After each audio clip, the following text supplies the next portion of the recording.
અમારી જવાબદારી આવે પાછી, અમારી તો બહુ આવે, ચારણની તો બહુ આવે. આ હું ખોટું નથી બોલતો.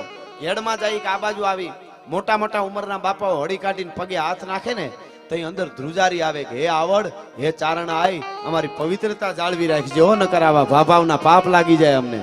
હા, અમારી બહુ ફરજ આવે. ડગલું માંડતા પેલા વિચારવું પડે કે અહીંયા જવાય, અહીં ન જવાય, ધ્યાન રાખવી પડે. સાહેબ કાકા છે કોઈ નમાવી હગે આ ડાલા મથાઓને? કોઈ કહી હગે નમાવાની વાત નહીં. કોઈ એમ ન કહી હગે કે હે મેરલાડા તારી મૂછ જ આમ રે ને જરીક આમ કરતો પેઢીઓની પેઢીઓ ખતમ થઈ જાય, પણ તાકાત નથી કોઈ મૂછ હેઠી કરાવી હગે.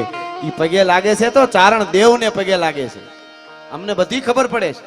એમાં અમારામાં ફેર પડે તો અમને બંદૂકે દઈ દેવા જોઈએ. ખરેખર એ વાતે હકીકત છે. હા, આથી શું જોઈએ બીજું? હવે અટાણે પ્રજા પગે લાગવા તૈયાર નથી આપણી આપણને. એકચ્યુઅલી તો શું મળે